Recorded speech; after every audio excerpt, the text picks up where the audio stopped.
Hello everyone, Jai Shri Krishna. So first thing first, very happy Deepavali to all of you. I wish you, your family and your friends a very happy Deepavali, safe Deepavali and prosperous Deepavali. Please do take care of yourself. Thank you all for your support and encouragement. So we will start from where we left off in our last story. In our last story we have seen how how Devvrat got the new name of Bhishma, and how after the death of King Shantanu, he kept his promises by making Chitrangada and Vichitraveer as the king of Hastinapur. So story moves forward from here, and after the ceremony in which Vichitraveer became the king, after that ceremony, Satyavati's main concern was to get him married as soon as possible. She expressed this desire to Bhishma, and Bhishma told that actually he is waiting for the invitation from King of Kashi, who is organizing Swayamvar of his daughters. Here I want to clarify two things. First thing is that in those ancient times, a king was always permitted to have more than one wife. So because in those days, marriages were besides being a relation, marriages were also seen as a strategic alignment. So one king used to think that, all right, if I get my daughter married with this king, he will never attack me. Same way the other king used to think that, all right, if I get married with this king's daughter, in the time of any war, his army will help me. So that's why king was permitted to have more than one wife, as it was a strategic alignment basically. Second thing, there was a tradition among dynasties, among big kingdoms, that they used to organize these swayamvars of their princes, in which they used to invite all the kingdoms, all the kings of nearby kingdoms, and princess used to choose one of them as her life partner. So this was the basic concept of swayamvar. So we will come back to our story where Bhishma told that he is waiting for king of Kashi to send the invitation so that he can go with Vichitraveer, and Vichitraveer may get married with one of the princes. But there was a tradition between kingdom of Kashi and kingdom of Hastinapur that always princes of kingdom of Kashi would marry in the kingdom of Hastinapur. Even the wife of King Bharat was from the kingdom of Kashi. That's why Bhishma was very hopeful, very, very confident that he will receive an invitation. But one thing happened in between, that when Bhishma had not taken that oath of not getting married, kingdom of Kashi had expressed his desire to King Shantanu that he wants to get his sister married with Devvrat.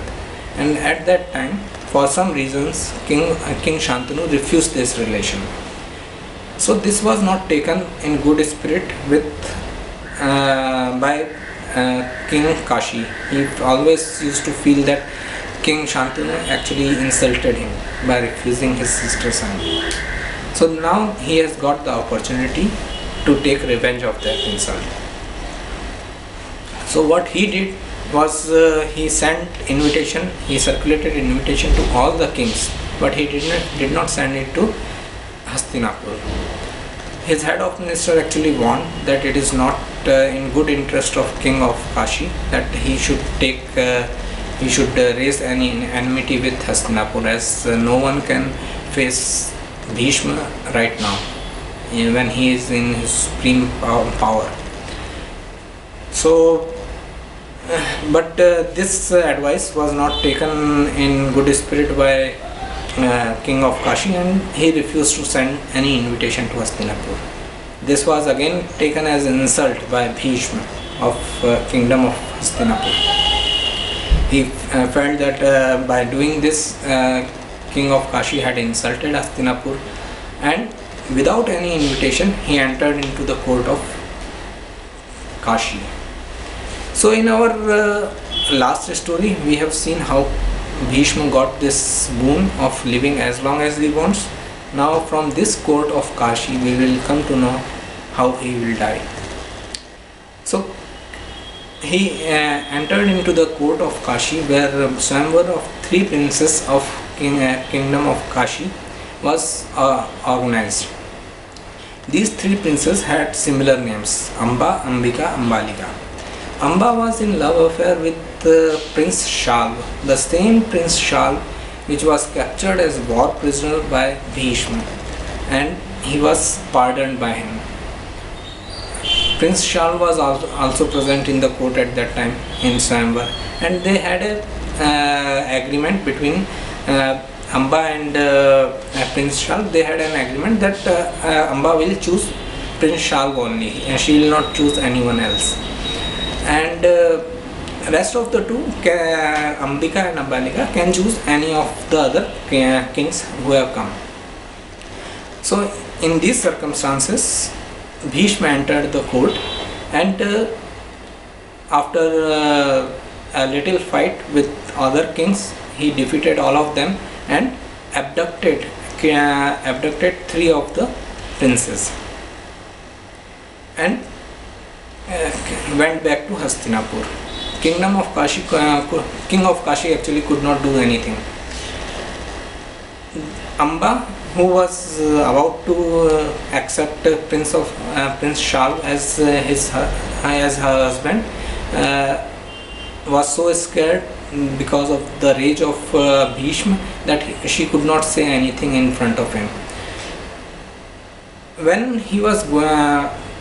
Bhishma was taking these 3 princes with him to Hastinapur, Prince Shalva came in between, and they had a fight. They had a fight on the way, and again Bhishma defeated Prince of Shalva and reached Hastinapur. He again pardoned. He again did not kill Prince Shalva. After reaching Hastinapur, when these 3 princes were introduced to Satyavati, now Amba got some courage to say anything, and she told to Satyavati that she was about to choose Prince of Shalva as her husband, and because of her son Bhishma, she could not say anything and she had to come back here. Bhishma told that you should have told me this so that this should not have happened. Then Amba said that when all the kings could not say anything in front of you, how can I dare to say anything? So in these circumstances, Bhishma told that alright, if you have accepted Prince of Shalva as your husband, please go back to him, and I will arrange you to go back to the kingdom of Shalva. From there she proceeded to kingdom of Shalva. Prince Shalva refused to accept her. It was like again insult factor, that he told that alright, King Bhishma defeated me and now he is sending Amba back to me, so in a way he is insulting me. So he refused to accept. Now Amba's patience was over. Because she was moving from pillar to post for no fault of her own. So she went to the court of Hastinapur, and in front of Vichitravirya, who was the king, she requested for justice to her. Vichitravirya asked who had done injustice. So she narrated the whole story, how she was taken to Hastinapur and how she went back to Prince Shalva, and how she is back again at Hastinapur. Now Vichitravirya told, alright, Prince of Shalva has refused to accept you. We are sending armies to kingdom of Shalva to attack. So Amba told, my insult is not because of Prince of Shalva. My insult is because of Bhishma, who actually abducted me from the kingdom of Kashi. If he had not done that, we would not have arrived at this situation. So you better order Bhishma to get married with me. Bhishma was also present at that time, and he said that all right, whatever happened, but I can't marry you. I am under the oath of not getting married a whole of my life. I am here to live a life of celibate. I can't marry you. Then after huge arguments, then Amba said, all right, you got this boon of living as long as you want, but I promise you that I will become a reason of your death. I may have to take birth after birth, generations after generations, but I will take birth after birth, and I will come as the reason of your death at your end. So by taking this oath, she felt insulted and she left the court of Hastinapur. We will come back when this story reaches to that point, that where she went and how she took her revenge from Bhishma. Although Bhishma not knowingly had not done anything wrong to Amba knowingly, but alright, he was a reason for her insult in some way. So we will stop the story here. In next story we will see what will happen after the marriage of Vichitravirya. But the relevancy, applicability or learning from this story is that if we are thinking that our society was always the male dominated society, it is not true. Look at this story from the princess point of view. How much power, how much liberty she was given in those days, that she can choose her husband. Even when she was abducted by Bhishma, and when Bhishma came to know that she had already accepted Prince Shal as her husband, he could not do anything. He had to send her back. So in those times it was always her decision. It was always girl's decision to take the final decision on her marriage, which is not seen these days, which is not prevalent in these days, especially in 90% cases of arranged marriages,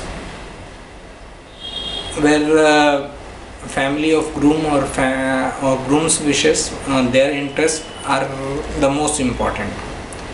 So if we can learn from this story that alright, this was not the situation, and the girl has more power to decide, because basically sacrifice is done by a girl.